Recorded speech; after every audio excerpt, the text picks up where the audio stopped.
live in 3, 2. Hello, Unique family. My name is Derek Maxfield. I'm originally from the city called Meridian, Idaho.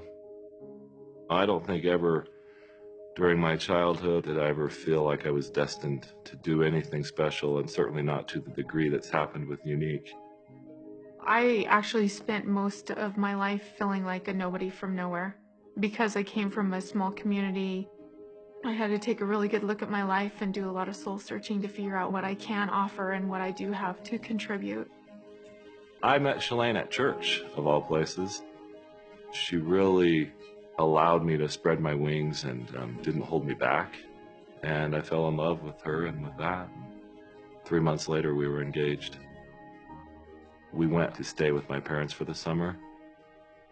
And that's when all of my health challenges started, and I found out that I had leukemia. It was just 5.5 months after we got married. It kind of gives you a perspective of how fragile life really is and how instantly it can be changed. After only my first round of chemotherapy, there came a patient onto the floor, and I stopped by and I met Greg Johnston. He was a cowboy from Vernal, Utah. We formed a bond really quickly because I was his source of knowledge to know what he was about to go through. We both like citrus also, so. And Mentos. And Mentos. But he reacted to the treatments in a completely different way than I did. I started to accept that he wasn't going to make it. He would ask about my faith and what I wanted to do with my life after I was out of the hospital. The last time that I ever saw him, I came back to the hospital for my first checkup, and Greg was back in the ICU. I went into the ICU and I knelt down by his bed. And so I grabbed his hand and I said, "Greg, I want you to make it back up to the floor one more time." And he squeezed it back and he said, "Derek, it's okay." But he asked me to live for us both and to do something great with my life. I accepted it that day, but I had no idea how I would do that. He passed away soon after that. The thought of needing and wanting to do something great with my life, I think I had convinced myself that I had a long life ahead of me. It just wasn't possible for me right then. I got a job with a company here in Utah. They had a little basketball team, and we would go play every day for our lunch break. I came down, cracked skulls with the guy who I was guarding at the time, and we drove, of all places, to the same hospital where I had had all my treatments just a few years prior. I was in surgery for 5.5 hours. For the reasons that are only known to God, they put me in room 522, which was Greg's room.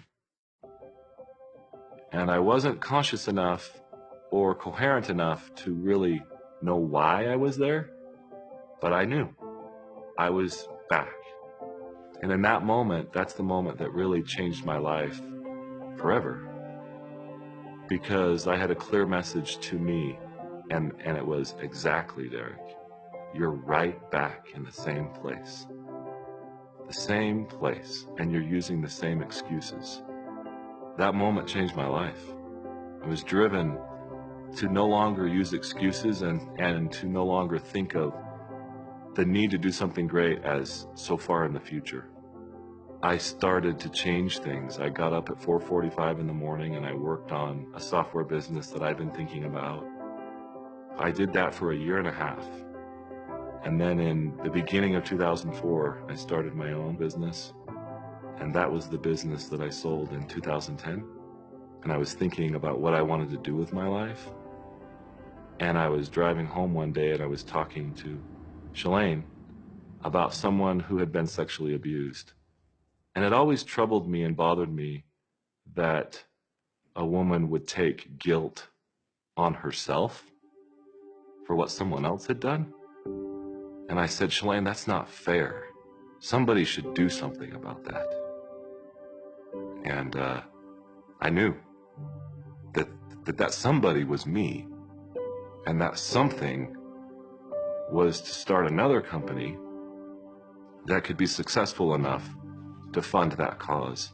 I totally felt the same frustration in her behalf that he did, and the shame and the guilt that affects their life so negatively is such an injustice.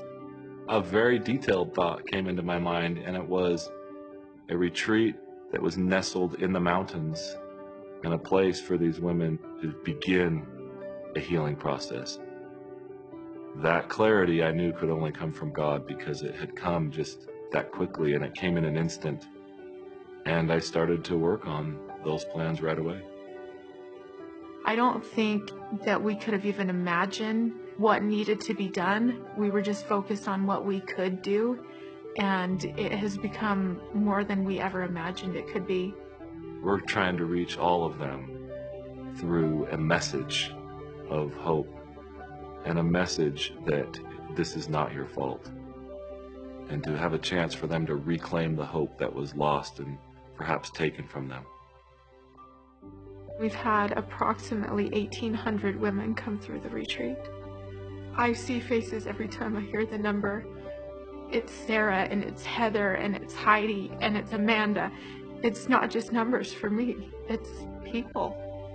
I think when you give someone hope, they can then become the steward of their own healing. But that's the point, is that we simply open the door, help them feel that there is hope. And that's the goal of the retreat. And I think that we are accomplishing that. I'm grateful for all the people that drive Unique and all the presenters out there, because it is through them that we really accomplish the means by which we can support this cause. I think we're getting there, and I think that the army that we do have now is such a tremendous base. They are such a force for good. I absolutely feel like the things that have happened over the past few years with the Unique Foundation have been the fulfillment of my promise to Greg. I could die now and see him and feel like I kept that promise.